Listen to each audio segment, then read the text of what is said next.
Je voudrais remercier très sincèrement Julien Chiaroni de s'être rendu disponible pour venir à Nice. Alors, Julien, je suis obligée de lire, parce que tu as fait trop de choses dans ta vie. Donc, il est actuellement responsable du programme au commissariat à l'énergie atomique et aux énergies alternatives, donc le CEA.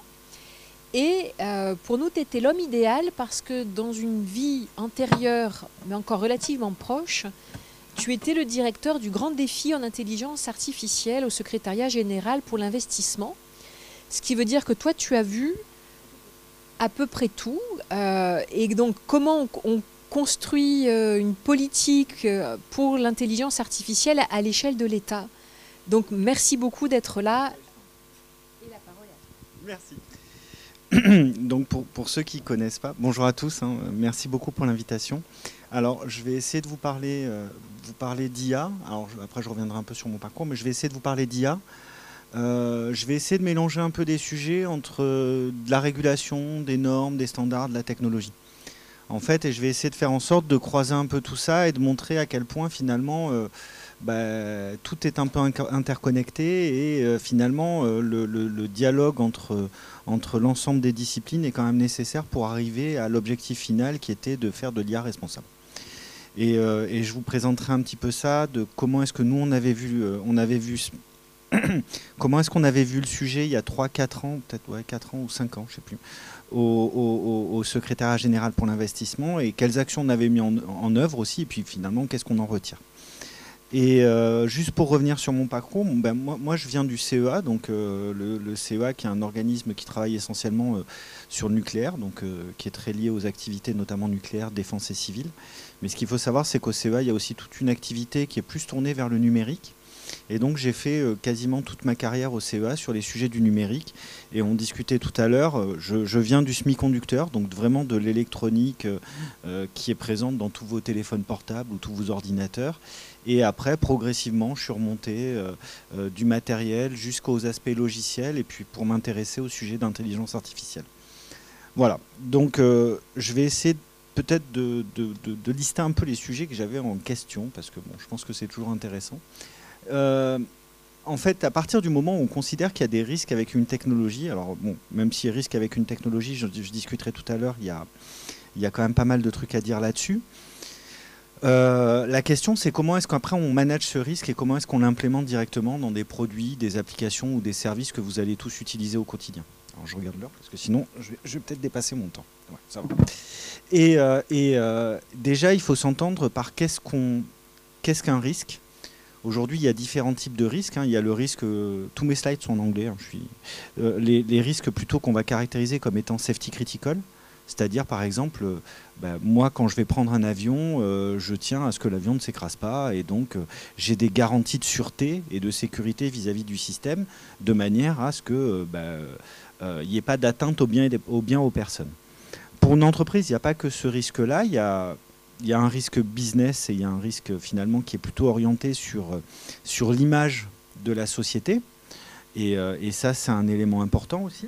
Et il y a beaucoup d'entreprises qui, justement, par exemple, si je fais de la discrimination dans l'octroi de crédit et que je m'appelle BNP Paribas ou Société Générale, quel va être l'impact? Il va y avoir un impact pour la personne qu'on a discriminée, forcément, mais il va y avoir un impact global aussi sur l'image de la compagnie. Et ça, c'est aussi une évaluation de risque qui va être pris en compte. Et il y a un aspect de risque sociétal, tout ce qui est risque éthique, de discrimination, de biais, etc. Et c'est important de bien distinguer ces risques parce que vous allez voir finalement dans le champ de la réglementation IA, qui est toujours en cours de discussion, donc elle n'est pas encore finalisée depuis 3-4 ans, mais on continue de s'approcher de la, on va dire en tout cas de la fin. C'est quand même cette notion, elle est importante à prendre en compte parce qu'on a beaucoup essayé de mitiger justement les risques sociaux, les risques éthiques, etc., etc. Et en fait, tout mon propos, après, ça va tourner vers la question, je vais peut-être commencer par la fin, c'est quoi, comment est-ce qu'on va faire pour faire des standards, de la régulation, de manière à pouvoir avoir ce qu'on va appeler une IA responsable ou une IA de confiance, et quelles vont être les bonnes métriques? On discutait de métriques tout à l'heure, en fait, finalement, les métriques, ça va être un élément qui vont être incontournables pour juger si oui ou non c'est bien ou pas bien. Mais vous voyez bien qu'en fait, derrière tout ça, c'est pas c'est pas l'unique question qu'il faut se poser, parce que je peux avoir une réglementation au niveau qui est peut-être la meilleure qui soit. Si derrière, moi, en tant qu'industriel, je ne sais pas l'implémenter, bah, en fait, à la fin, ça ne servira à rien. Et je l'implémente à l'intérieur d'un écosystème. Je donnerai l'exemple de l'aéro tout à l'heure. Et en fait, finalement, bah, dans cet écosystème-là, il faut déjà savoir, quand je dis confiance, qu'est-ce que c'est? Ça veut dire quoi la confiance? Par exemple, moi, j'ai confiance envers quelqu'un, mais ça veut dire quoi? Comment est-ce qu'on le paramètre de manière à pouvoir avoir des éléments d'évaluation? Et vous allez voir que finalement, dans le domaine de l'IA, c'est pas si simple que ça. Je te montrerai 2-3 slides là-dessus. Derrière, c'est comment est-ce que même si je l'ai caractérisé, je suis par exemple, on discutait de défense tout à l'heure, Safran, Thales ou autre, je vais faire un système de défense et bon, bah, on va me demander que ce soit de l'IA de confiance. Comment est-ce que j'y arrive? Encore une fois, je peux avoir une réglementation qui dit je ne veux pas de discrimination ou je veux que mon système fasse ça, ça, ça. Mais derrière, va bien falloir qu'il y ait tout un cheminement technique et intellectuel pour arriver à l'implémenter.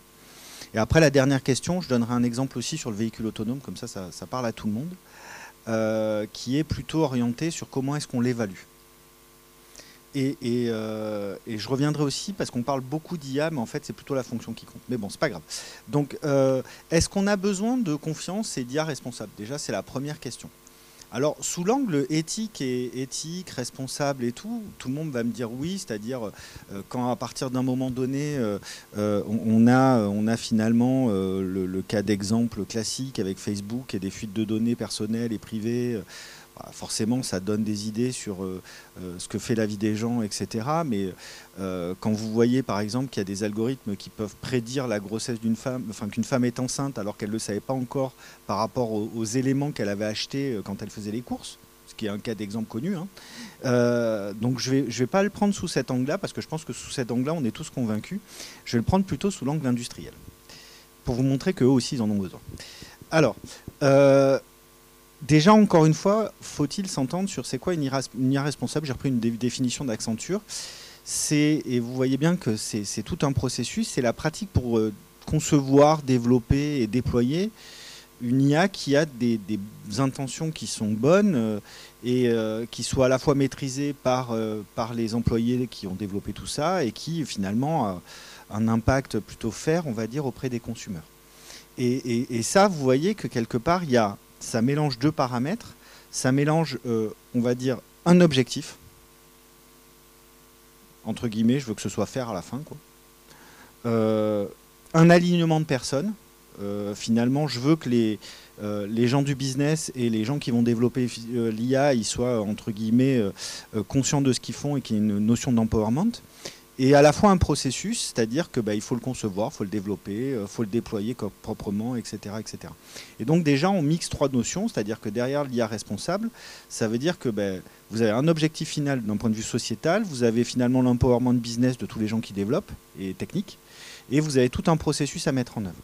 Et ce qui fait que on voit bien que derrière un mot un peu valise comme ça, genre responsable, finalement, j'ai tout un processus technique, social, etc., avec des objectifs derrière, qui est quand même loin d'être évident. Et ce que je vais essayer de vous montrer, c'est... Parce que beaucoup d'entreprises disent, ben non, il ne faut pas réguler, ça bride l'innovation, j'y reviendrai après. Mais il faut savoir quand même que quand on regarde l'IA, un des premiers... Enfin, tout le monde voit l'IA comme étant une opportunité de création de valeur incroyable. Je veux dire, il y a des chiffres qui volent dans la nature. On parle de 15 trilliards de... Je pense qu'en plus, ça, c'était des chiffres avant Generative AI, donc ça doit être encore plus que ça, de valeur espérée en termes de valeur créée à horizon 2030.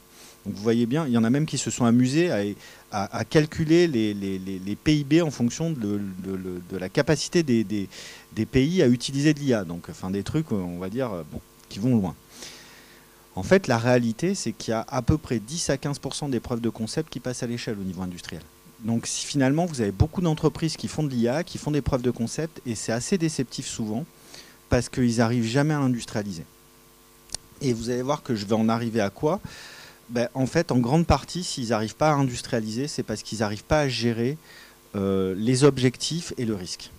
Donc ça veut dire que même une entreprise, je vous cite un cas d'exemple juste après, elle sait qu'elle va utiliser de l'IA, elle en a besoin et tout. On vous dit bah non, on ne veut pas réguler ou on ne veut pas plus de contraintes parce que ça bride l'innovation.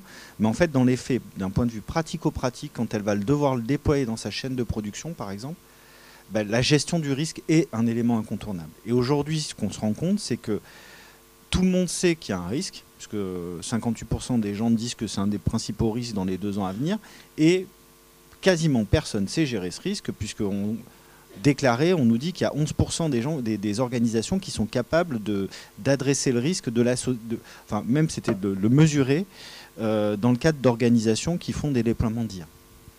Et vous voyez bien que, c'est-à-dire que même indépendamment de la réglementation qui est en cours au niveau européen, il y a énormément d'entreprises qui ne déploient pas de l'IA parce qu'elles ne savent pas gérer ce risque-là. Je vous donne un cas d'exemple précis. On a travaillé avec un industriel de l'automobile qui voulait intégrer un système de computer vision pour pouvoir contrôler des soudures de châssis en ligne. Un truc super basique, quoi. Je reconnais que la soudure est bonne, je reconnais que la soudure n'est pas bonne, ou alors je ne sais pas si la soudure elle est bonne ou elle n'est pas bonne et je vais demander à l'opérateur. Donc un système d'IA de classification qui est relativement simple et tout. Cette entreprise, donc cet industriel de l'automobile français a fait appel à un sous-traitant pour lui développer son composant IA. La personne était hyper contente, il avait une précision de plus de 95% et tout, et il s'est dit c'est bon, on va le déployer, ça sera finger in the noise, et puis ça va arriver dans la chaîne de production. Et pour l'industriel, ça va permettre d'automatiser sa chaîne de production, donc finalement un gain de compétitivité notable derrière. Sauf que derrière, rien ne s'est passé comme prévu parce qu'il ne savait pas gérer ni la qualité ni le risque. Et donc là, je suis indépendamment de l'AI Act. Hein. Aujourd'hui, il n'est pas en place. Hein. Mais l'opérateur ne savait pas comment fonctionnait le système. Donc les notions d'explicabilité qu'on verra tout à l'heure. L'ingénieur qualité, enfin le manager de la qualité, il n'a jamais su comment est-ce qu'on pouvait garantir que la soudure elle est bonne ou pas bonne. Parce qu'en fait, moi, je suis Renault, je mets une voiture je mets une voiture sur les, non, je vais y arriver. Je mets une voiture sur la route. Si j'ai un problème de soudure derrière, je l'ai mal contrôlé, j'ai quand même un engagement de responsabilité vis-à-vis de quelqu'un qui peut avoir un accident. Et derrière, forcément, le responsable de l'usine, il n'a jamais déployé le système parce que il n'avait aucune garantie, donc il voulait pas prendre de risque et donc il n'a pas déployé son truc. Et donc vous voyez bien que aujourd'hui, c'est-à-dire la performance intrinsèque d'un système, elle n'est pas suffisante pour pouvoir le déployer dans l'industrie. C'est pour ça que souvent, il y a beaucoup de boîtes qui font des preuves de concept. Et il y en a qui parlent de POC-land d'ailleurs, où on est dans un monde de preuves de concept, et très peu qui passent à l'échelle. Alors c'est pas le cas de tout le monde, hein, je vais dire, il y a des boîtes aujourd'hui, moi j'utilise mon iPhone, je prends Siri, et ça marche, j'ai de l'intelligence artificielle dedans. Mais ce que je veux dire par là, c'est que c'est une certaine typologie de produits, et qu'il y a tout un ensemble d'applications qui aujourd'hui ne sont pas adressées pour ces questions-là. Il y en a qui sont adressés, mais il y en a qui ne sont pas adressés. Après, on pourrait se poser la question des risques sur les autres, mais bon. Et donc, ce que je veux dire par là, c'est que la gestion du risque, en fait, relativement à l'IA, c'est aujourd'hui une des principales barrières pour passer à l'échelle. Et qu'il n'y a que très, très, très peu de boîtes. Là, ici, c'est encore un truc d'Accenture. 12% de boîtes qui sont des AI achievers, en fait, qui sont capables, en fait, d'industrialiser de l'IA. Et parmi ceux-là, je pense qu'il y a les gros acteurs du numérique et beaucoup de startups du numérique qui utilisent beaucoup de l'IA. Mais dans tout un certain nombre de métiers, aujourd'hui, ça ne marche pas si bien que ça, quoi. Ça ne marche pas si bien que ça. Je passe vite, c'est un peu des slides d'introduction, mais vous m'arrêterez si jamais. Et donc, en fait, indépendamment de tout ce qu'on dit, la confiance a un marché. Si je raisonne d'un point de vue économique au sens pur et dur du terme, la confiance a un marché et même sans régulation, aujourd'hui, la confiance dans l'IA a un marché qui est notable. Nous, on l'avait estimé à peu près à 50 milliards de dollars, ce qui est quand même pas rien à date. Hein. Et quand vous allez dans des industries du type aéronautique, forcément, 100% des applications sont de confiance. Voilà, c'est un secteur certifié.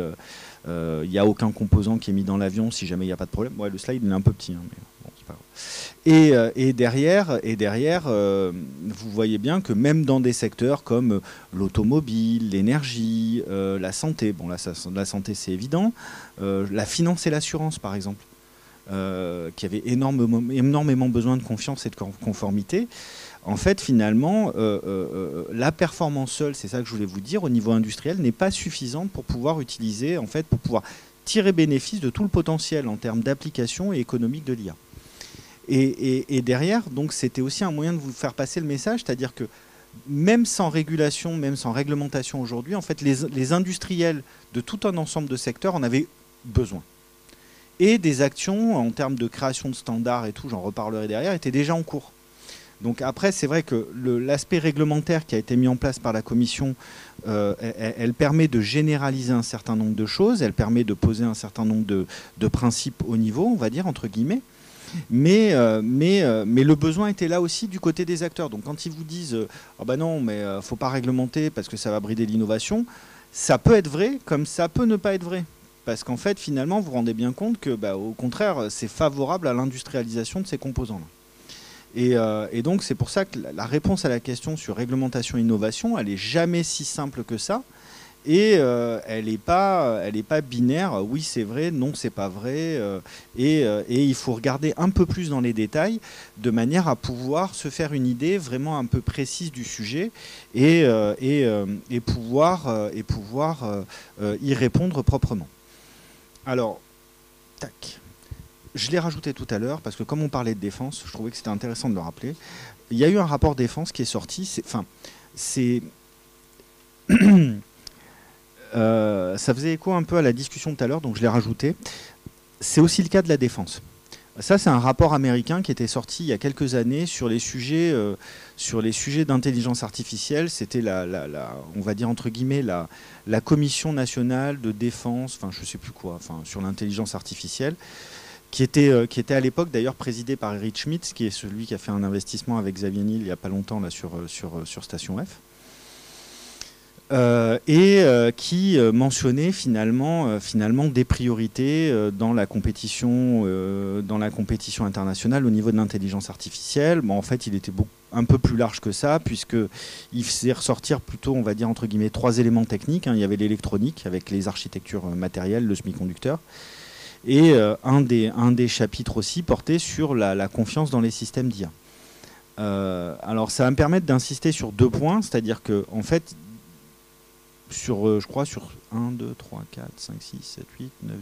Ouais, je crois qu'il y a une dizaine de priorités techniques et scientifiques en termes d'investissement de recherche. Parmi ces 10 priorités, il y en a 5 qui posent sur la confiance. Donc vous voyez bien qu'aujourd'hui, même pour les secteurs de la défense, la confiance, c'est un enjeu fondamental. Pourquoi ? Parce qu'en fait, derrière, il y a aussi la maîtrise d'un système utilisé par des forces. Et donc pour eux, même si l'aspect réglementaire au niveau européen exclut tous les sujets de défense, ça reste quand même pour eux un sujet central, notamment par rapport à, imaginons, un système d'aide à la décision ou des choses comme ça pour le command control en fait. Bah, ils veulent garder une maîtrise de ce qu'ils font et donc en fait la confiance reste un élément central pour que l'homme garde une maîtrise sur le système informatique. Et vous voyez ressortir 4-5 topics qui portent sur les sujets de la confiance, avec des sujets comme le test en environnement simulé, les aspects de V&V, c'est-à-dire de validation, vérification de système, etc., etc. Donc en fait, c'est vrai que, pour rebondir par rapport au discours de ce matin, c'est-à-dire que c'est vrai que la défense est exempte du réglementaire, mais on sait très bien, et pour en avoir discuté avec beaucoup d'entre eux, il y a tout un ensemble de standards qui vont être faits, standards et normes qui vont être faits au niveau civil, et ils ne pourront pas les respecter. C'est-à-dire qu'à minima, ils respecteront ces standards. Bon, je connais très bien la personne qui gère ces sujets-là en termes de standards et normes côté DGA, donc la direction de l'armement, et il me le dit très bien, c'est-à-dire que s'il y a des standards civils qui sont faits, ils seront obligés quasiment plus ou moins de les respecter au niveau arme. Ils les adaptent, mais à minima, il faut faire un peu de moins 10 ans. Et donc, ça reste un élément qui est hyper stratégique pour eux. Moi, quand j'ai lancé mon programme, c'était très soutenu par le ministère des Armées. Et ça reste un élément à la fois de maîtrise par les forces et à la fois, finalement, la distinction entre même si, encore une fois, même si la défense est exempte du règlement, le distinguo, ils sont à part, ils font autre chose, qui se fera dans le civil sera pour le civil, et à la défense, ça sera autre chose, c'est pas si vrai que ça. C'est pas si vrai que ça.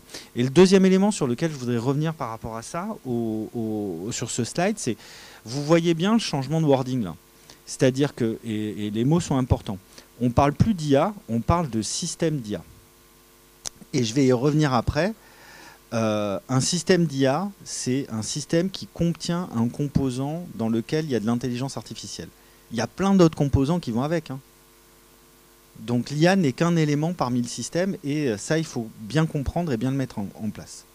Alors vous allez me dire maintenant, pourquoi est-ce que y a des avions qui volent, les avions volent, ils ont du logiciel dedans, et qu'est-ce qui est différent maintenant qu'ils vont utiliser de l'IA? Pourquoi est-ce que je dois avoir des normes spécifiques, de la réglementation un peu spécifique?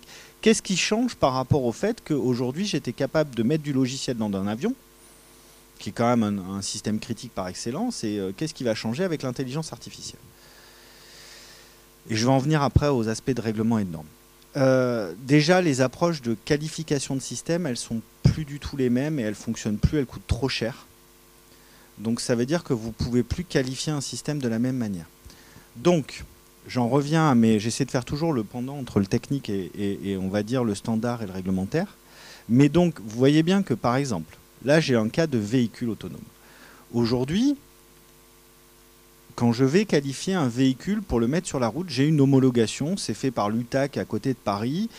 J'ai tout un ensemble d'indicateurs de performance ou de sûreté de fonctionnement de mon système à vérifier. Donc je prends ma voiture, je la mets sur un banc.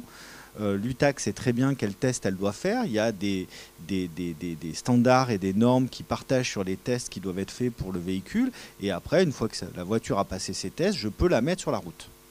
C'est comme ça que ça se passe, hein. Et là, en fait, quand on parle de véhicule autonome, tout change. Parce que finalement, vous allez plus forcément tester de la même manière. Tous les tests que vous allez vous faire, ils correspondent plus ou moins, quoi. Vu que les fonctions de la voiture, elles sont complètement différentes, elles sont beaucoup plus améliorées, vous allez devoir vérifier que quand elle tourne à droite, parce que vous lui avez demandé de tourner à droite, elle le fait bien ou pas. Et donc, ce que je veux dire par là, c'est que en normes internationales, on se met d'accord sur tout un ensemble d'éléments pour qualifier et pour tester les systèmes. Et le fait que l'IA, en fait, ça ouvre des potentialités en termes de fonctionnalités comme le système autonome de conduite, ça veut dire qu'au niveau international, vous devez vous mettre d'accord sur tous les nouveaux tests que vous allez faire pour pouvoir qualifier ce système-là et le mettre sur la route. Aujourd'hui, c'est le principal problème du véhicule autonome, hein.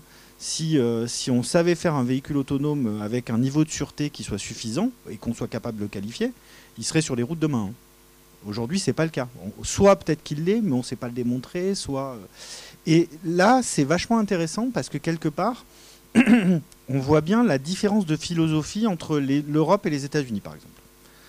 Et qu'on retrouve en fait dans les normes et les standards de test.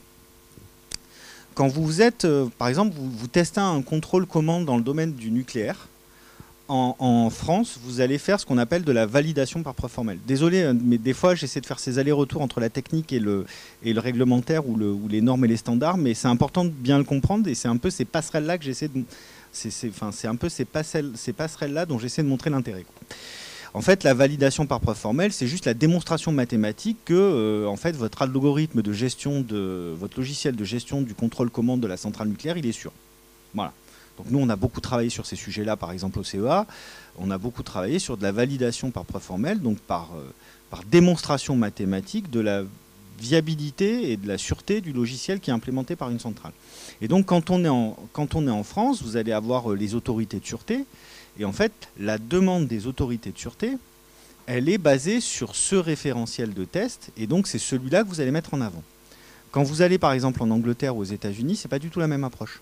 C'est une approche de test empirique, en fait. Vous allez tester dans plein de situations. Et vous ne demandez pas une validation mathématique, donc formelle, qui démontre par les maths, quoi. Vous le faites par expérimentation. Et donc, vous voyez bien que il y a une philosophie différente qui se retrouve après dans les normes et les standards et donc finalement dans les requirements des agences de sûreté. Et ça, c'est des choses qu'il faut bien avoir en tête quand vous allez discuter de règlements, de normes et de standards, parce que chacun va avoir une approche un peu différenciée. Bon, en tout cas, ce qu'il faut savoir, c'est que les stratégies de test ne marchent plus. Je reprends un slide de la DARPA, c'est par rapport à des systèmes non linéaires aussi, il y a toute une problématique de démonstration de savoir dans quel état est le système. C'est-à-dire j'ai un système et je ne sais pas tout à fait comment il se situe. Est-ce que c'est vrai, est-ce que c'est pas vrai? C'est ce que je caractérisais tout à l'heure par je sais pas, mais je sais que c'est pas bon, mais bon. Et donc toute cette approche-là en fait qui est apportée par l'IA, elle rend caduque en fait toutes des approches en fait toutes des approches qu'on avait mis en place et qui justifient du monitoring. Et le deuxième élément qui va peut-être encore plus vous intéresser, qui est moins technique cette fois-là, parce que bon, j'essaie de switcher un peu entre les deux, c'est que l'ensemble des parties prenantes, en fait, partagent pas du tout la même vision du truc. Et ça, c'est un vrai problème. C'est-à-dire que moi, par exemple, je vais développer un produit, je sais pas moi, je sais pas quel type de produit, un système d'octroi de crédit. Je reste sur mon système tiens, mon système de contrôle industriel en ligne dont je parlais tout à l'heure. Moi, en tant que métier, j'ai un besoin, c'est une fonction. Je veux que mon système détecte si la soudure elle est bonne ou elle n'est pas bonne à partir de tel élément, et je sais, parce que j'ai un certain nombre de connaissances, que quand elle est comme ça, elle est bonne, et quand elle est comme ça, elle n'est pas bonne. Ou que là, j'ai un doute. Le problème, c'est que les gens de l'IA, ils réfléchissent pas du tout comme ça, quoi. Eux, ils vont dire, ben voilà, moi, tu me donnes des données, j'entraîne mon modèle, les données doivent être représentatives des éléments que tu m'as caractérisés en termes de fonctionnalité, mais très honnêtement, je ne serais pas hyper bien à l'aise de le préciser. Ça ne marche plus. Je crois qu'il a sauté.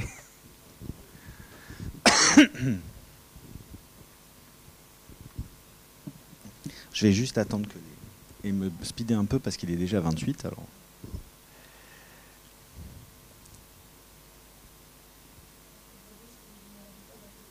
Ouais, donc je vais quand même continuer hors du slide. Donc ça veut dire que quelque part, vous voyez bien qu'ils n'ont pas la même compréhension du problème. Et alors pour les personnes qui sont dans le domaine du risque, de la compliance ou du légal, c'est pas du tout la même chose, parce qu'en plus là, ils y connaissent pas grand-chose techniquement sur les systèmes d'IA, et donc finalement, c'est quand même compliqué d'avoir une discussion. Alors, je pense que ça va repasser.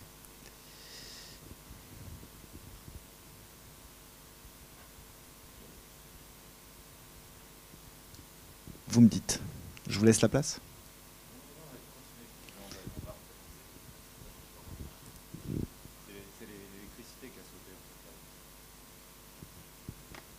Décidément. Donc c'est ce que je vous disais. En fait, vous avez à l'intérieur d'une entreprise des acteurs qui ne comprennent pas la même chose du problème.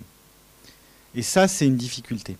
Et donc, finalement, comme je vous le disais, à un moment donné, l'introduction de l'IA a modifié en fait tout un apport technique, a donné d'autres potentialités en termes de produits, de services qu'on va vouloir développer.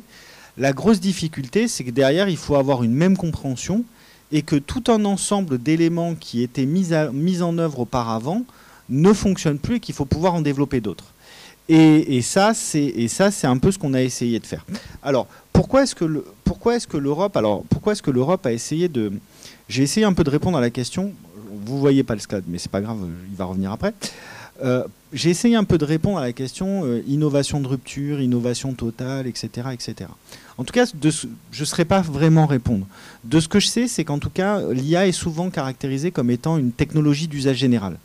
Ça veut dire que quelque part, je vais pouvoir mettre de l'IA dans un produit de santé, dans un dispositif médical, je vais pouvoir mettre de l'IA dans un véhicule autonome, dans un système pour piloter un réseau électrique intelligent, je vais pouvoir en mettre partout. Et donc, en fait, c'est une vraie technologie d'usage général, parce qu'en fait, finalement, elle apporte un certain nombre de fonctionnalités qui peut se déployer dans n'importe quelle typologie de produit, sur n'importe quelle typologie de marché, et finalement, avoir un plus en termes d'offres de services ou d'offres de valeur que vous allez avoir. Mais en fait, finalement, un système, c'est plus complexe que ça. C'est-à-dire que l'IA, c'est qu'un composant dans le cadre de ce système-là. Alors pourquoi est-ce qu'on le traite un petit peu de manière différente? C'est-à-dire pourquoi est-ce qu'on ne s'est pas posé la réglementation, par exemple, sur l'électronique ou le semi-conducteur? Parce que je vais dire, moi, dans tous mes téléphones portables, il y a de l'IA, mais il y a du semi-conducteur aussi. La vraie différence, enfin en tout cas pour moi, c'est que l'IA amène la fonction. Donc non seulement c'est une technologie d'usage général, mais en plus elle amène une fonction, et c'est elle qui confère à votre système la fonction que vous allez vouloir lui donner. Et donc finalement l'interface entre vous et l'appareil. Et c'est ça qui rend l'IA complètement différent des autres technologies, comme le semi-conducteur, qui est qu'on qualifie aussi de technologie d'usage général. Hein. En anglais, c'est ce qu'on appelle les Key Enabling Technologies. Et en fait, c'est ça qui fait que c'est un élément qui est forcément pris en compte dans l'interaction et dans l'utilisabilité par la personne. Et c'est là que finalement, vous vous dites, au final, je parle de technologie d'usage. Et donc, ça veut dire quoi? Ça veut dire que, quelque part, quand je suis la Commission européenne, que je vais vouloir réglementer, je vais avoir deux approches possibles.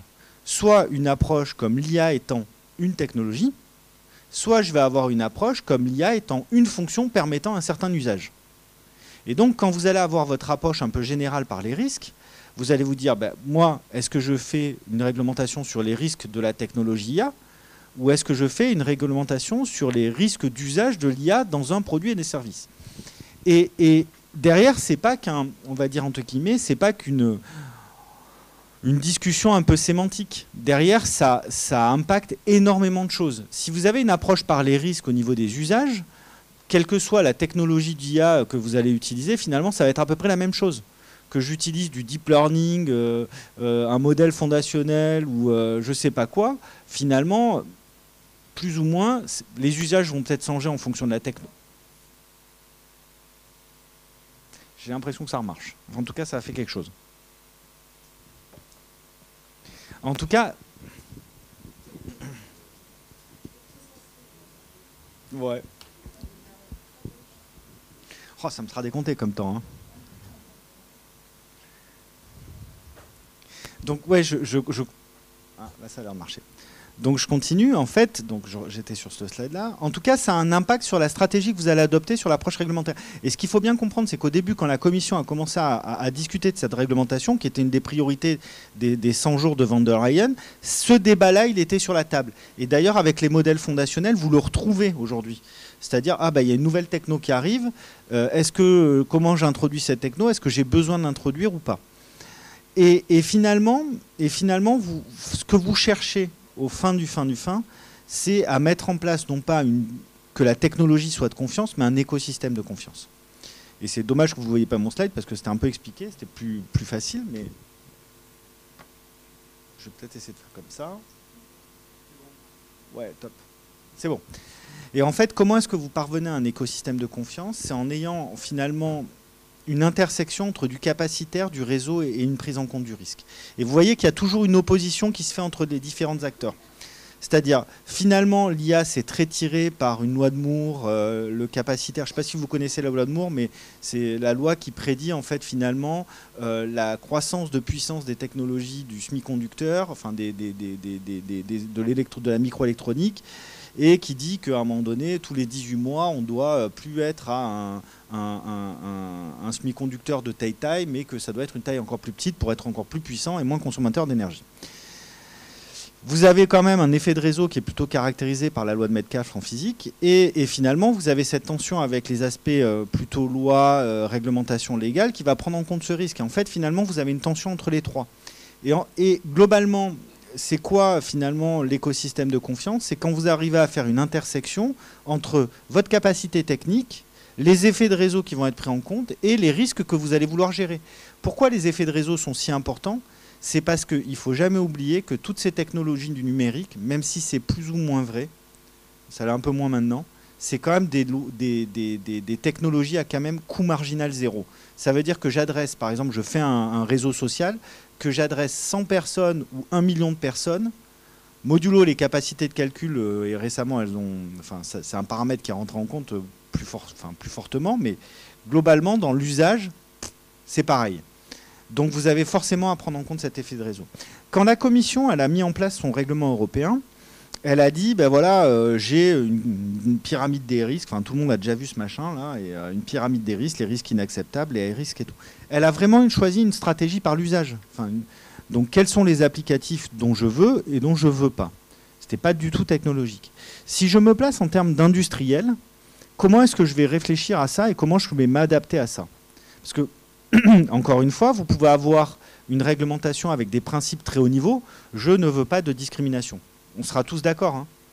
Mais derrière, moi, je suis BNP Paribas ou Société Générale. Comment est-ce que je fais pour l'intégrer directement dans mon produit et mon service, qu'il n'y ait pas de discrimination? Comment est-ce que je fais pour le démontrer? Et vous voyez bien que c'est tout là l'enjeu du risk management, de qu'est-ce qu'est la confiance, etc., etc. Et vous voyez bien aussi que c'est là où les normes et les standards vont être intégrés, et je vais peut-être en parler après. En tout cas, il y a une approche qui est vraiment fondamentale et à bien comprendre, c'est que cette approche par les risques, à la fois elle configure l'application au début, parce que tu dois savoir dans quel risque tu trouves, et à la fois elle configure aussi la prise en compte entre quelque chose qui est plutôt générique, c'est du domaine de l'IA, et quelque chose qui est plutôt du domaine du business et de l'application, qui est plutôt tout ce qui est standard vertical et standard business. Et au final, vous devez trouver un savant mélange entre les deux. Quand la commission, alors pourquoi la commission s'est beaucoup appuyée, c'était une des premières fois, elle s'est beaucoup appuyée sur les standards. Hein. Pour le RGPD, par exemple, elle n'a pas du tout fait ça. Là, la commission a décidé de faire en fait finalement une réglementation au niveau et de dire, ben voilà, je vais avoir des normes harmonisées. C'est-à-dire des normes qui me donneraient une présomption de conformité si je la respectais par rapport à la réglementation. En fait, c'est se rendre compte que sa réglementation au niveau, c'est-à-dire je ne veux pas de discrimination, il fallait quand même un échelon un peu intermédiaire pour pouvoir dire comment est-ce que je l'opérationnalise avec tous les acteurs de l'écosystème. Ce qui a des avantages, qui a des inconvénients, j'y reviendrai. Et donc elle s'est dit, ben, je vais demander aux gens qui travaillent sur des standards, par exemple l'évaluation de conformité des systèmes IA, donc ce dont je parlais tout à l'heure, comment est-ce que je fais de la transparence, comment est-ce que je fais pour maintenir les gens dans la boucle, comment est-ce que je fais pour faire du recording. Alors ça c'est hyper intéressant, le record keeping, je vais en parler 2 secondes, parce que quand il y a un problème, je vais pouvoir le tracer. Etc., etc. Donc, ne sachant pas préciser ses besoins, elle a fait une standardization request de manière à faire descendre un petit peu ses attentes socio-économiques politiques à un niveau beaucoup plus technique, de manière à ce que les gens se mettent d'accord sur savoir ce qu'ils étaient en mesure de faire ou pas. Alors, pourquoi est-ce que le record keeping était hyper intéressant? C'est parce qu'en fait, c'était contraire au RGPD. Donc c'est là où c'est génial, hein. C'est-à-dire que, par exemple, moi je me dis, je suis un assistant personnel qui va devoir faire, par exemple, des recommandations, des choix de musique, ou plein de trucs, quoi. Genre, vous en voyez plein, enfin vous voyez desquels je ne citerai pas les marques, mais voilà. Et il y a une IA dedans, et puis moi je veux pas par exemple que cette IA elle fasse de la manipulation subliminale, quoi. C'est-à-dire qu'elle m'oriente vers le fait d'acheter par exemple que des gobelets de cette marque. Ce qu'on préférerait éviter, quoi. Bah, pour ça je vais devoir faire des enregistrements, sauf qu'en fait vous enregistrez des éléments qui sont privés, appartenant à la personne, quoi, enfin, d'un certain nombre d'informations qui sont de l'ordre de la privacy. Et donc, finalement, une des wishlists là, de la Commission européenne, on se rendait compte que derrière, bah, c'était incompatible avec le RGPD, qui était une autre des réglementations européennes. Donc, en fait, le stack entre toutes ces réglementations, il est quand même important. Mais ce que je veux dire par là, c'est qu'en fait, ils se sont rendus compte que... je vais discuter de technique, je vais discuter de plein de trucs, je rentrerai un peu plus dans la techno après d'ailleurs. En fait, il y a un monde entre la régulation et la technologie et les usages. Et ce monde, c'est un peu le norme et les standards qui doivent le couvrir. C'est-à-dire, il faut arriver, je me souviens de la personne ce matin qui disait il faut s'impliquer davantage. C'est vrai. Parce que, en fait, c'est ce qui permet de montrer, enfin, c'est une place qui n'est pas parfaite, loin de là, qui permet d'avoir des attentes de la part des politiques et de la société au final au travers eux, et une capacité à pouvoir faire ou à vouloir faire ou ne pas vouloir faire des acteurs de l'économie. Et c'est là que ça se fait dans les normes et les standards. Nous, on a beaucoup été impliqués. Moi, par exemple, je l'ai beaucoup soutenu dans le cadre de mes activités au SGPI, ce qui fait qu'on n'était pas trop mal placé, mais par rapport à des acteurs, enfin, il y a des acteurs qui investissent énormément là-dedans. Et ce qui permet, en fait, de transcrire une notion qui est, je l'avais mis en anglais, mais c'était actionable. C'est-à-dire, on veut quelque chose qui soit opérationnalisable auprès des acteurs, parce que c'est le seul moyen d'assurer une cohérence d'ensemble de ce millefeuille. Et en fait, c'est toute la difficulté. Moi, je l'ai vécu, par exemple, hein, en étant côté État. J'avais des potes qui suivaient la réglementation, et moi, j'étais plutôt sur les standards et la techno. Ouais, je vais dire, la discussion entre nous, elle était ultra complexe, hein. Et donc, vous voyez bien qu'entre réglementaire juridique et il y a besoin d'interdisciplinarité. Alors, c'est un mot un peu valise qui dit on le pousse tout le temps et tout, mais il y a besoin de ça, quoi. On a fait, par exemple, un appel, je fais juste un interlude, je suis désolé, je prends beaucoup de temps au final. On a fait un interlude, je fais un interlude, mais on a fait un appel à l'attention de la communauté de recherche plutôt sciences humaines et sociales. Au départ, on avait fait un appel à manifestation d'intérêt plutôt à la communauté de recherche, en général. D'accord, sur les sujets de l'IA de responsable, l'IA de confiance. Je crois qu'on avait eu 2 réponses des milieux des HSHS. 2. Qui étaient très bien d'ailleurs. Hein. Quasiment tout le reste c'était sciences dures ou classique IA, ou enfin voilà. On a été obligé de faire un appel spécifique où on a été obligé de s'entendre avec Antoine Petit, le patron du CNRS, pour pouvoir faire un appel et essayer d'adresser un peu les gens de la communauté des HHS. Et on a réussi à avoir des gens qui venaient travailler avec nous. Et ce que je veux dire par là, c'est à un moment donné, toute cette elle est compliquée parce qu'on ne parle pas tous le même langage. Et je vous rassure, hein, dans le milieu de la techno, de la hard tech pure dure et tout, les mecs, j'ai vu des mecs, ils ont mis 1 an à se mettre d'accord sur le même mot. Hein. Donc c'est pas quelque chose qui est entre les gens du droit et par exemple les gens de la tech. C'est des choses qui sont aussi à l'intérieur des gens de la tech. Hein. Mais en tout cas, c'est nécessaire parce que c'est le seul moyen d'arriver à faire en sorte qu'il y ait un millefeuille. Alors, j'ai juste mis un petit truc ici, là, vite fait, qui est un élément important. C'est entre l'usage et l'intention. Je m'entends par là. C'est peut-être ça un peu la faille, mais en tout cas, au niveau de la commission, vous verrez, il y a l'intention qui est marquée sur les aspects réglementaires. Moi, quand je suis un super réseau social hyper répandu et tout, mon usage, c'est que les gens, ils utilisent mon système pour pouvoir communiquer entre eux et tout, et faire plein de trucs. Mais quand je développe le système, mon intention à moi, c'est pas ça. Hein. Je veux bien qu'ils communiquent entre eux, mais mon intention, c'est les rendre le plus captifs possible pour pouvoir vendre de la publicité et collecter tes données. Donc, en tant qu'industriel, l'usage de mon application n'est pas la même chose que l'intention derrière lequel de mon intention par ailleurs, quoi. Et c'est pas très français ce que j'ai dit, mais c'est pas mon intention, c'est pas forcément l'usage que je vais vouloir en faire, quoi. Et surtout dans un monde du numérique où on est vraiment sur des business models un peu en étoile ou un peu en réseau, c'est hyper important de faire cette distinction-là.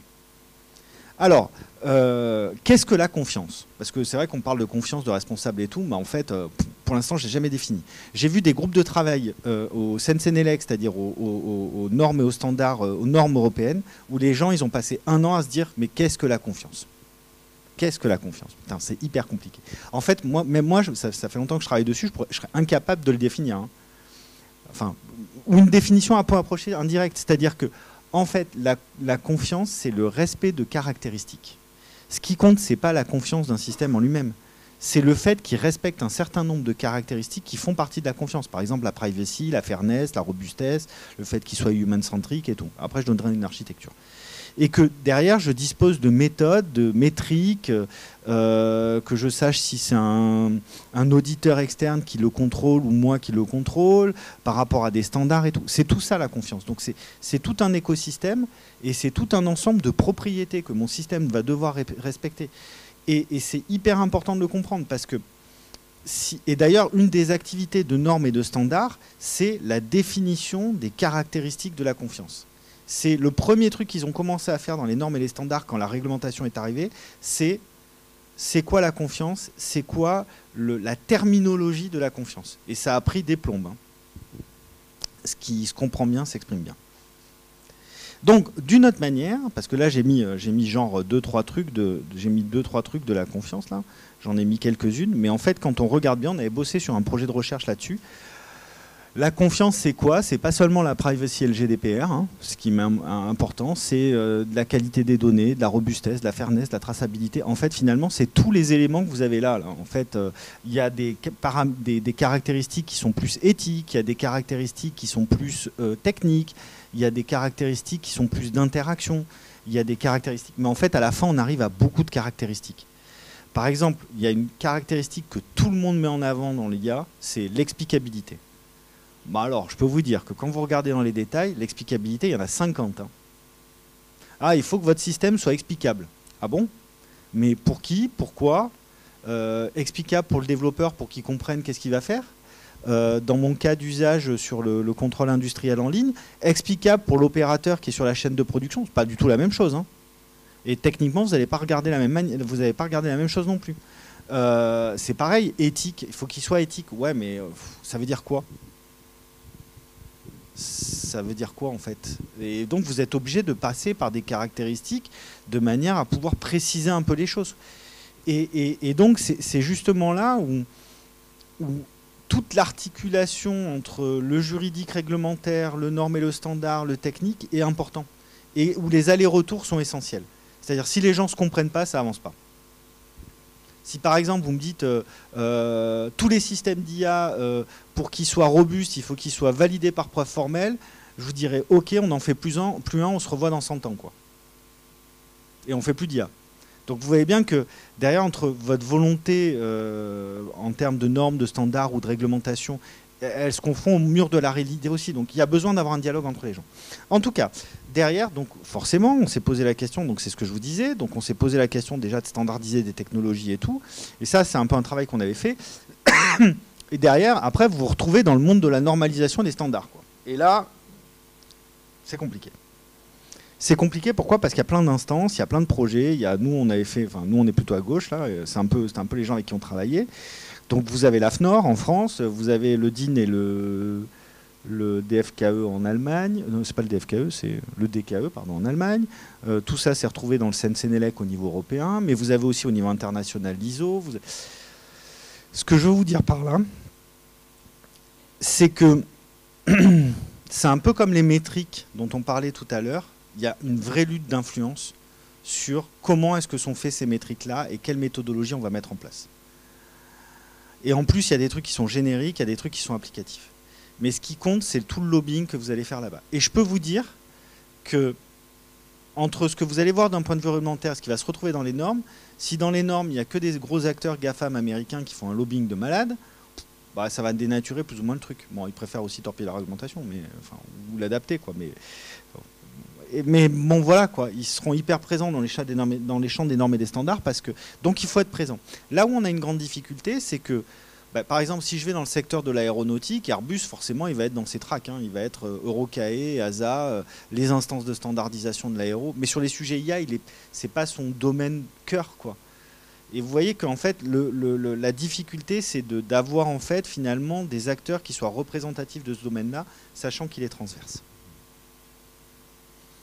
Aujourd'hui, les normes harmonisées, elles se font au CNCNELEC, JTC 21. C'est là que ça se passe. Celui-là, je peux peut-être le passer parce que.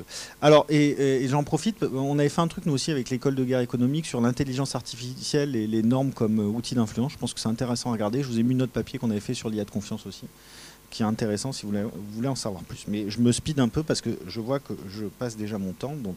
Alors maintenant, la question, c'est comment vous allez implémenter de l'IA responsable. Au final, c'est quoi? Ça veut dire que je reprends mon slide de tout à l'heure. Comment est-ce que je vais faire pour que tout le monde s'entende, quoi?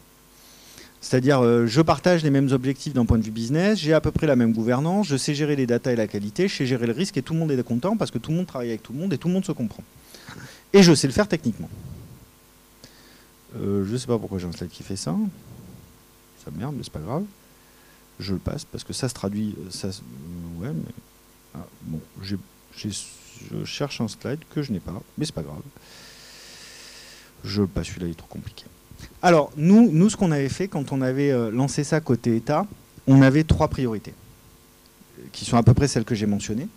C'est comment est-ce qu'on arrive à faire techniquement de la confiance. Voilà. Comment est-ce que vous arrivez à faire en sorte que dans vos développements, dans votre mise en production, vous allez arriver à amener de la confiance.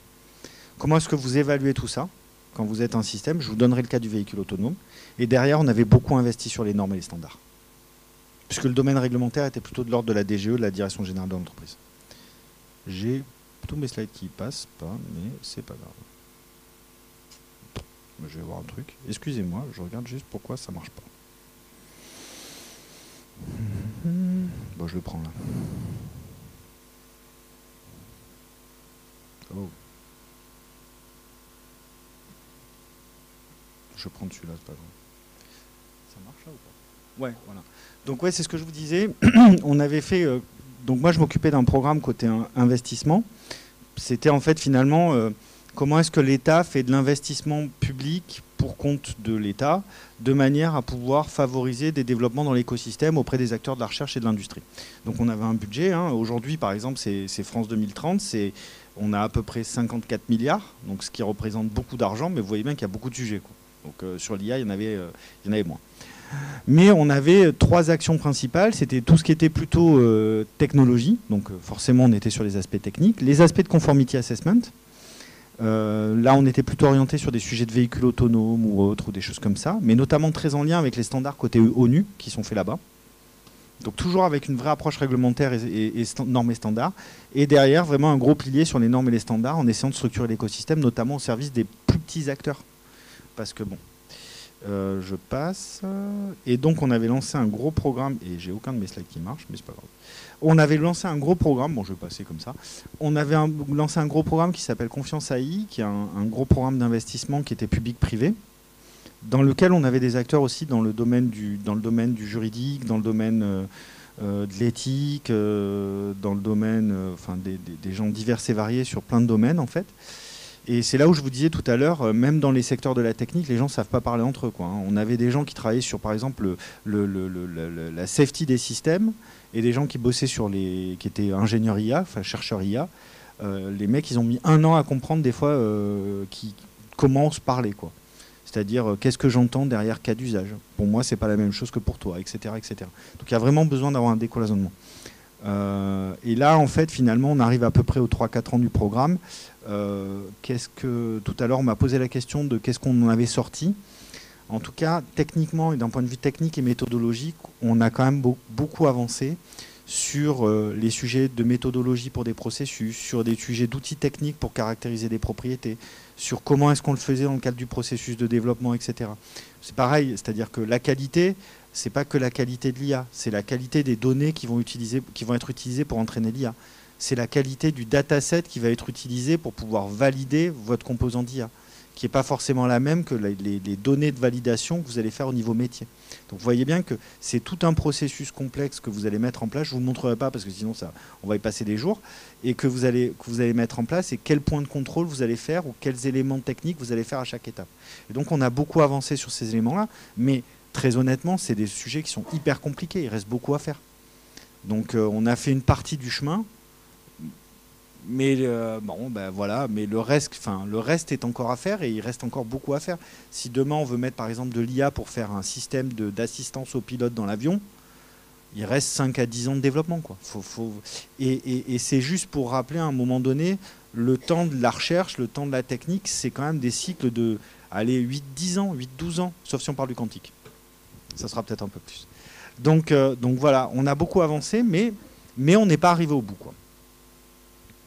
En tout cas, on a fédéré tout un écosystème autour de tout ça, de manière à pouvoir travailler. Aujourd'hui, grosso modo, il y avait peut-être 50 ou 55 acteurs qui travaillaient sur le sujet. Donc il y avait des gens de centres de recherche, il y avait des gens des standards et des normes, il y avait même des Allemands qui bossaient avec nous, il y avait des grands groupes, il y avait des startups. Donc on a vraiment réussi à fédérer un écosystème assez large pour essayer de dire, ben voilà, toutes les bonnes volontés sont bonnes à prendre et le sujet est tellement central que derrière, ben, ça va être un élément qui va être important. Alors, je vous avais dit, je repasse de tac, voilà, hop. Toujours mon slide qui ne marche pas, donc c'est pas grave. Bon, on avait 200 personnes qui bossaient là-dessus quand même, hein, ce qui n'est pas rien. Je vous avais dit derrière qu'après, on avait travaillé sur le système du véhicule. Alors, désolé, je rentre un peu dans les sujets techniques, mais je pense que c'est important que vous compreniez un peu parce que c'est quand même des éléments qui sont importants. Mais je vais peut-être bouger un peu aussi. Ouais, je vais essayer de finir dans 2 minutes. Quand on parle d'une voiture, on sait ce que c'est. C'est un truc avec 4 roues qu'on va mettre sur la route. D'accord ? Quand on parle d'un véhicule autonome, on n'est plus du tout là-dedans. C'est complètement différent. C'est complètement différent pour plein de raisons. C'est que le composant, il va embarquer de l'IA. Donc ma caméra Mobileye, je ne sais pas si vous connaissez, qui est une start-up qui fait de l'IA par exemple pour BMW ou Mercedes qui a sorti une voiture niveau 3 là. Y a de l'IA dedans, donc comment je caractérise ça? Il y a de l'IA au niveau de ma prise de décision générale de mon système, pourquoi mon système il tourne à droite ou à gauche, et il y a de l'IA au niveau de la supervision en fait. Vous n'aurez jamais de voiture autonome dans un environnement qui soit complètement stupide, quoi. Donc vous allez avoir des infrastructures qui vont être un peu intelligentes, et donc forcément il va y avoir de l'IA. Donc en fait il y a de l'IA partout. Et ce que je veux vous dire par là, c'est que, et encore une fois, c'est tout le changement de paradigme qui a opéré. Avant je qualifiais la voiture. Maintenant je qualifie un composant qui est par exemple mon lidar ou ma caméra qui permet de faire de la perception. Je qualifie la voiture parce que c'est elle qui prend la décision et je qualifie mon système de supervision parce qu'il contrôle tout l'ensemble. Et donc, par exemple, pour un acteur comme l'UTAC que j'ai cité tout à l'heure, qui est le mec qui homologue les voitures en France, c'est plus du tout la même chose, quoi. Et vous voyez bien toute la complexité technique qu'on va avoir. Et forcément, quand on va vouloir avoir un niveau de sûreté suffisant, parce que là on parle vraiment de sûreté, On va avoir une réglementation IA qui va se décliner dans le secteur automobile avec des normes et des standards adéquats. On doit répondre plus ou moins à toutes ces questions-là. Et c'est là où l'enjeu de compréhension mutuelle entre la technique et le réglementaire est vachement important. Et c'est là aussi où on se rend compte du coût du risque, du coût de la conformité. Quand je vais par exemple vouloir avoir du coût de la sûreté, quand je vais vouloir avoir un système qui va être sûr à 99%, si je veux qu'il soit sûr à 99,5%, je peux vous dire que les 0,5%, ça va me coûter un bras. Ça va me coûter très très très très cher. Et donc aussi c'est un arbitrage économique entre socio-économique, entre ce que vous voulez et ce que vous voulez. Bon, je passe vite. Alors après, toujours la question innovation-régulation, je voulais quand même en parler à la fin. Parce que je sais que c'est toujours quelque chose qui est reproché aux gens qui vont faire de la réglementation. Donc voilà. En tout cas, moi de ce que je peux vous dire, c'est que quand on regarde les startups qui font de l'IA éthique, il y a peut-être 200 startups. Donc je peux vous dire qu'en tout cas, il y a beaucoup d'innovation en réponse à la future réglementation. Voilà. Et principalement d'ailleurs dans le pays qui aime le moins être réglementé, qui sont les US. Quasiment la moitié des startups sur les sujets d'IA éthique sont aux US. Donc on va vous dire, je vous donnerai les références si vous voulez. Enfin, la moitié des startups qui font de l'IA éthique sont aux US. Les mieux dotés financièrement sont aux US. Donc c'est vrai que par exemple à un moment donné, l'approche entre, je peux en parler 2 minutes, mais l'approche entre la réglementation européenne et, je ne sais pas si vous avez vu par exemple, les États-Unis ont dit que la réglementation européenne allait favoriser les gros, ce qui est peut-être vrai, hein, et donc veut un petit peu moins de réglementation parce que les États-Unis le voient un petit peu de manière différente, plus sur un angle de sécurité-défense. En tout cas, ça ne les empêche pas de développer des startups pour répondre à la demande parce qu'il y a de l'innovation. Donc il y a quand même à la fois la contrainte réglementaire, c'est aussi une source d'opportunité économique et c'est aussi une source d'innovation. La plus grosse startup qui fait de la RGPD compliance, elle est aux US. C'est OneTrust. Valorisée à plusieurs milliards. Donc aujourd'hui, moi je suis une boîte, je veux valider le fait que je sois RGPD au compliance, j'achète aux US. Et pourquoi ça se passe comme ça? Parce que tout le monde sait très bien que la réglementation la plus dure sera appliquée partout. C'est comme la RGPD. Moi, je suis une boîte internationale. Je ne vais pas faire un produit super contraint par la réglementation en Europe et un produit pas du tout contraint en Asie ou au Japon. Ça ne marche pas comme ça. Donc, quelque part, il y a un nivellement par le haut en fonction des exigences. Bon, il y a plein de sujets techniques que traitent ces startups, j'en passe et des meilleurs. Et par contre, c'est vrai, et c'est ça le vrai problème, c'est pas forcément un problème de régulation et d'innovation. C'est un problème de coût. Quand vous prenez l'aéronautique, il ne faut jamais oublier, hein, la panne de logiciel de Boeing, dernièrement, qui a cloué au sol les 747, ça leur a coûté 60 milliards de dollars. D'accord ? N'importe quelle boîte qui a ça, à part les GAFAM, à la fin, il met la classe sur la pote s'il n'y a pas l'État qui est derrière. Donc, en fait, c'est vraiment une problématique de coût. Alors, forcément, c'est plus facile de... Aujourd'hui, par exemple, il y a beaucoup de boîtes dans les modèles fondationnels qui disent « régulez pas parce que comme ça, on peut innover, on peut rattraper ». Mais ça peut être aussi une opportunité de rattrapage. Regardez une start-up, par exemple, comme Anthropic, c'est son offre de valeur. Après, on peut toujours discuter si elle le fait ou pas. Vis-à-vis d'OpenAI, c'est je fais de l'IA, de la générative AI, mais sûr, responsable, machin et tout. Donc, ça peut être une offre de valeur aussi, hein. Donc économiquement parlant, c'est vrai que la réponse n'est pas simple, mais il y a quand même des contre-exemples. Mais par contre, l'histoire de coût, ça c'est vrai. Si aujourd'hui vous calquez un système à l'aéronautique sur des, je sais pas moi, par exemple sur d'autres secteurs, le coût sera incroyable. Parce qu'il y a un coût de gouvernance, je ne sais pas si vous connaissez, mais en Europe, par exemple, vous avez l'EASA qui fait les standards. Vous avez l'Eurocae, vous avez des agences de forensique qui vont pouvoir enquêter en cas de panne et tout.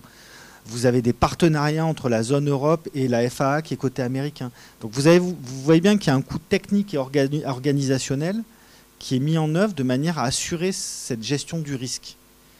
Et en fait, le paramètre de coût est un élément important. Ce n'est pas un paramètre de normes et de standards. J'ai fait des réunions avec des startups qui bossaient toutes dans la santé. Franchement, toutes. Et je me souviens, on les avait financées. Enfin, c'était un collègue à moi. Elles avaient cramé tout leur budget à essayer d'avoir une accessibilité aux données. S'il y avait eu une norme sur expliquer ou un référentiel sur expliquer comment est-ce que si tu fais ça, ça, ça, tu peux accéder aux données, ça aurait fait gagner de l'argent à tout le monde, y compris à l'État. Donc ce que je veux dire par là, c'est des normes, des standards, des règles, c'est pas forcément, ça peut être une opportunité de valeur et d'innovation. Il sera allé plus vite et ça peut coûter moins cher. Il n'empêche que par contre le mettre à large échelle, ça a un coût qui est important et qu'il faut savoir prendre en compte, et c'est surtout ça qui intègre, c'est surtout ça qu'il doit falloir intégrer et qu'il faut savoir mettre en place, et que derrière la réglementation, en fait, l'Europe va devoir mettre en place aussi. Donc là, par exemple, il y a les CNIL qui se positionnent pour essayer d'être instance, etc., etc. Mais c'est ça l'élément qui, pour moi, est plus que la question innovation-régulation, elle est vraie. Elle n'est pas si simple à répondre, mais c'est une question de savoir où on met le curseur de dépenses, en fait. Et quel type d'écosystème on va vouloir avoir. Si on veut un risque zéro, bah, ça va coûter très très cher. Avec un écosystème qui va permettre de le maîtriser. Et derrière ça, en fait, c'est vrai qu'on voit bien que les Américains, ils ont une autre approche.